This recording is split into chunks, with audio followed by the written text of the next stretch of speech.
Hello guys, have you ever wondered how to determine a tornado on radar? Well, you found your video. In today's video, we're going to be showing you how to determine a tornado on radar with 3 simple steps, so when that tornado warning gets issued, you guys know what to do and if you're in the clear.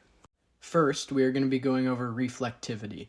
Okay, so reflectivity radar is when the radar beam scans into the atmosphere and it scans the storm and it reflects the size of objects in the air back at the beam of radar. So basically it's reflecting mainly rain, hail, and any objects that are in the air at that time.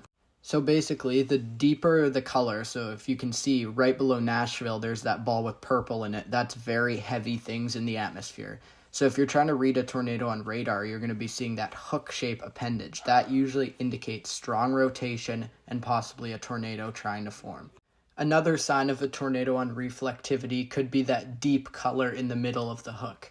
That usually signifies that that's not rain falling in there, but that's large debris in the air because of the deep value in a spot on the storm where there's not supposed to be any rain or hail.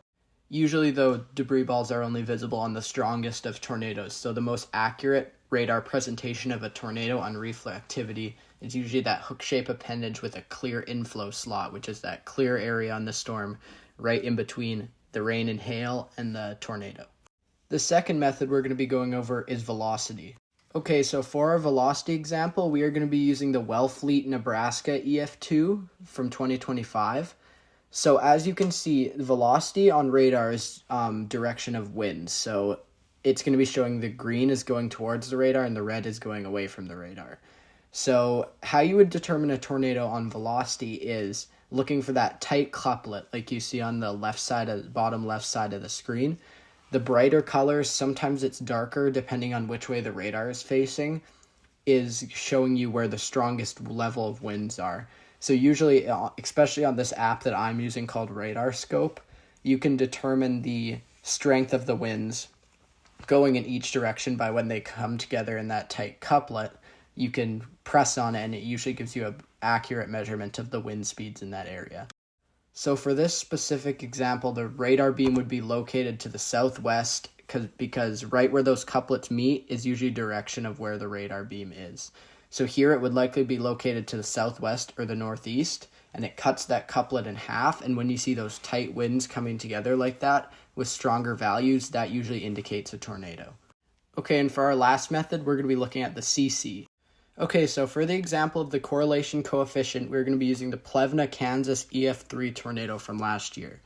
So the correlation coefficient is a bit different from reflectivity. Instead of scanning raindrops and hail, it's likely going to be scanning looking for bigger items in the storm, bigger and heavier items that would indicate debris.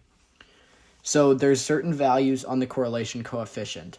There is mainly green, blue, and black. Black is the darkest. When you see a big black debris signature, it likely means there's a strong tornado lofting debris very high in the air. But you can use the blue and green to indicate tornadoes also. So as you can see in the bottom left of your screen, there's that big dark debris ball to the southeast of Sylvia, Kansas, heading right toward Plevna, Kansas. That's indicating the storm is scanning debris high in the mesocyclone.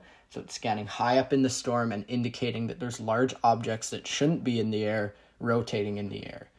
So that's how you mainly use correlation coefficient. You can also use it, as you can see, there's lots of green to the north of that. That's indicating large hail falling. That's another thing you can use it for.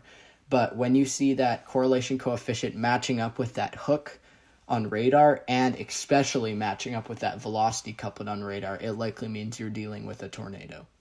Okay, so you guys should now be set to be able to read tornadoes on radar. I really hope you guys enjoyed the video and it helped a lot.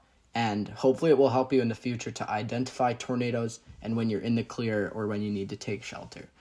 So once again, hope you guys liked the video. Tune in, like and subscribe for more videos like this, more tornado videos. I'll probably be going live for tornadoes and forecasting tornadoes. So I hope you guys liked the video. Have a great rest of your day. Peace out.